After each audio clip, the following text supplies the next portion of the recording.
Ivern Krutý proslul jako litý válečník během pozdních dnů prastarého Freljordu.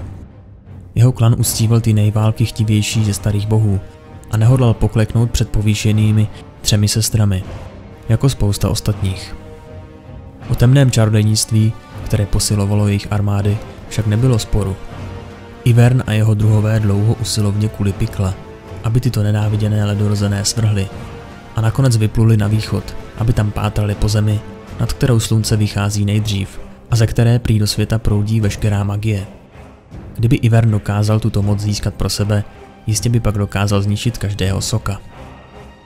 Když jeho flotila zaplula za obzor, ostatní na ně zapomněli, až se z nich nakonec stal mýtus, protože v jejich domovině už je nikdy nikdo nespatřil. Pravda je taková, že Ivern Krutý dorazil k břehům Ionie.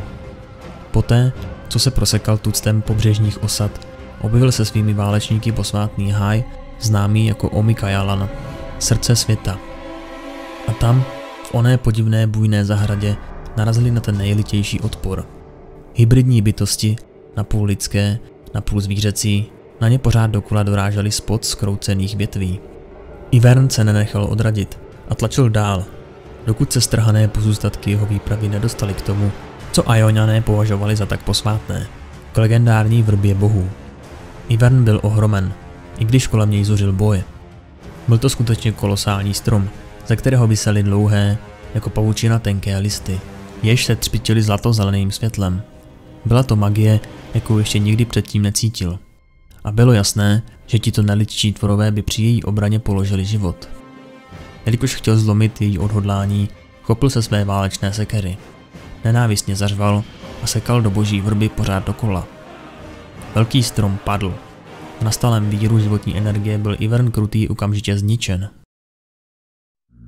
Když se vznášel nad svým tělem, seznal, že je po bitvě. Těla padlých skýtala hostinu pro ptáky mrchožrouty anebo hněla pod výhonky barevných hub. Kosti se rozpadaly v úrodnou půdu, ze které rašila semena ve stromy, jež nesly vlastní ovoce. Listy a okvětní lístky tepaly jako barevná srdce.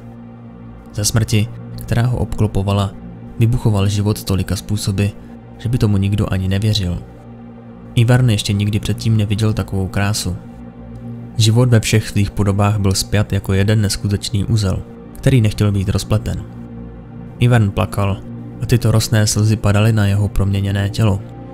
Byl vyšší, než si pamatoval. Končetiny měl zhrublé kůrou a listy. Kolovala jim magie ze zcela jiného světa. Nevěděl proč ani jak, ale byl vším, co není zbývalo z boží vrby. Když si to uvědomil, slyšel řev kopců, kvílení stromů a kanoucí slzy mechu. Přemítal o svých minulých chybách a o krutosti, s jakou se choval k ostatním. Iverna zaplavila lítost a volal po odpuštění. Když se konečně pohnul, uplynulo tolik času, že svět působil nově. Násilí a smutek jeho bývalého já už byly jen ozvěnami v jeho srdci.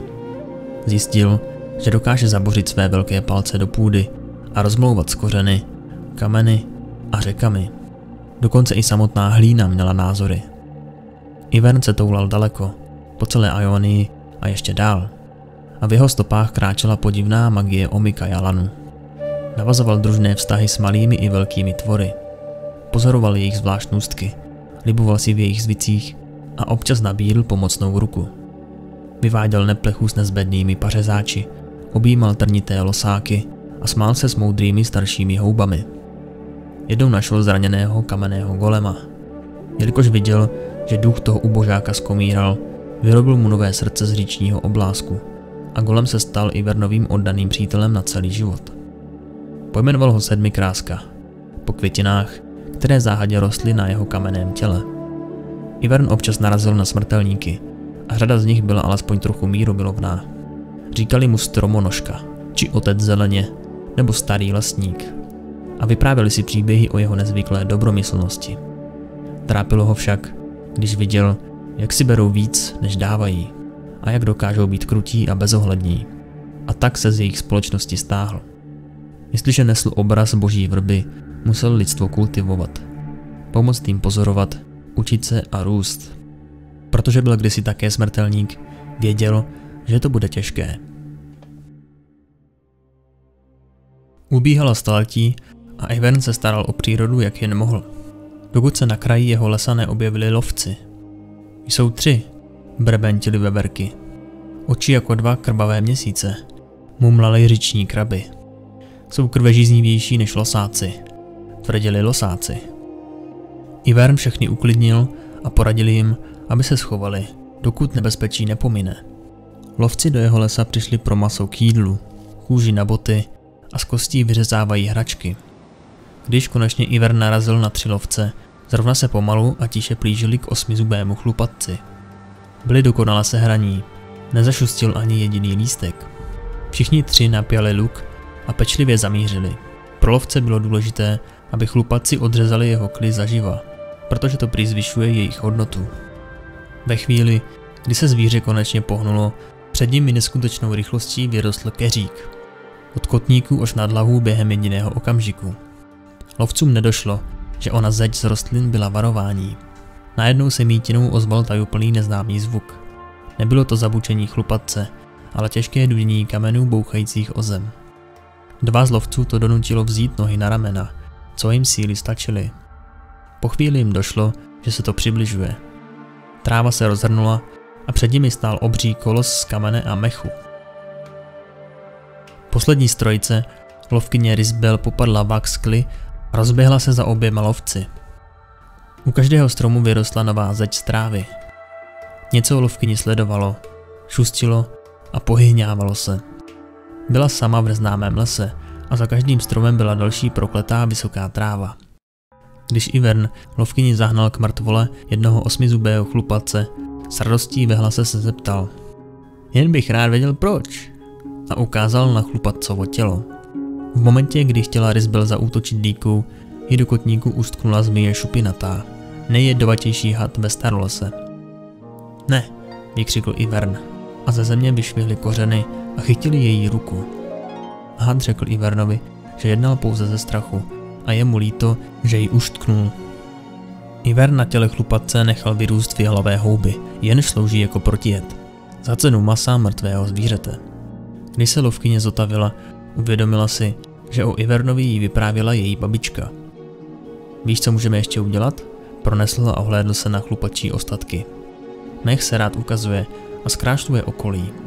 A jakmile to řekl, kosti překryl hustý koberec mechu a spolu s houbami udělal z té příšerné podívané pastvu pro oči. "Dává to dokonalý smysl. Kdyby nezemřel, ty bys nepřežila," pronesl Ivern. "Chtěli jsme jeho kly," řekla Risbel. Upírala pohled na své boty a styděla se.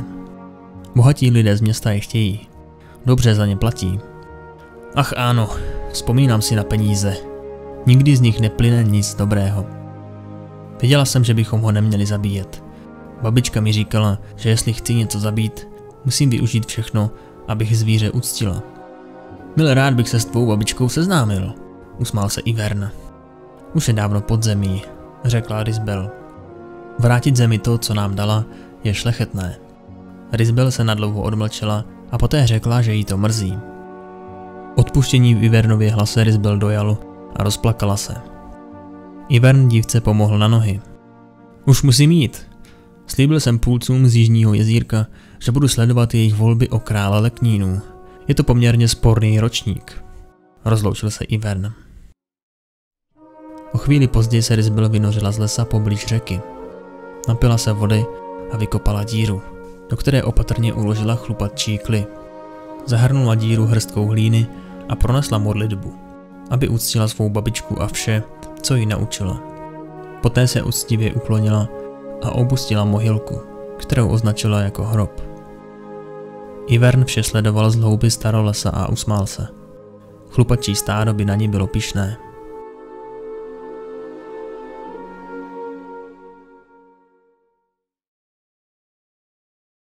Děkujeme všem Patreonům, kteří nás podporují. Díky moc. Aby náš kanál v budoucnu obstál, museli bychom vydávat videa každý den, což je pro nás ale nemožné, jelikož se zaměřujeme na kvalitu a ne na množství videí. Proto potřebujeme vaši podporu, aby jsme v budoucnu nezanikli. Jestli se ti tvorba líbí a sleduješ každé video, popřemýšlej o tom. Je tam spousta výhod, které snad aspoň trochu potěší.